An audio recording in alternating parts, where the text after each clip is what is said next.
Tanawon tani nga video guys. So kini nga video guys ipadala sa tuang ka-TH no kay gi-share niya diri sa tuang channel.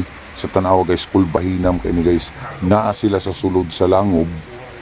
And then ang kining langob guys na ay falls sa ilalom ni makita niyo gaagas ang tubig. And then na ay mga 4 feet ang diameter sa baba sa underwater nga tunnel. So murag ni langob diha guys. Pero kini nito nga na ang survey sa ilalom no, so nakita niya sa ilalom nga puro bato dito nga mga gagmay nga bato nga mga skin o kining mga hamis o skin o mga bilog-bilog.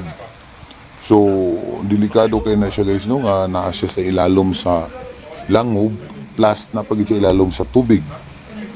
Pero sa bagay kung anad lang sila og sisidog na og sulod og mga langob, di man na siya kuyaw kay ang langob is lig-on man na siya og mga wall. So giyan pong gibalikan guys, gi-check ang mga bato, unya gi-detect niya gamit ang iyang pinpointer. Kay kung basin na metal object dito or gold bars o ma-detect niya dito si lalong guys. Pero alisod kini siya no nga operasyon. So kini siya guys, operasyon gini sa tuang ka-TH, gi-share lang nila ni sa to ang video. So gitagantag pagtugot para i-post o i-share para po pang kuan guys, pang inspiration sa ubang ang mga TH explorer. Okay, nara ilang nahabwa guys nga mga kasi klase nga gemstone og nila pa kurat kay sila kay mga hamis kay og balat ang bato no, so lain-lain og color.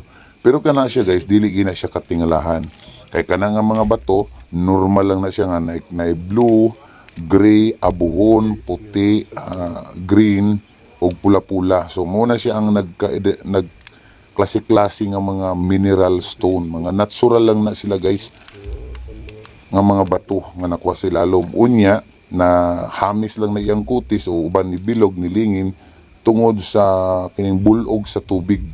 Mura ba sila mura bitag sa sulod sa washing machine.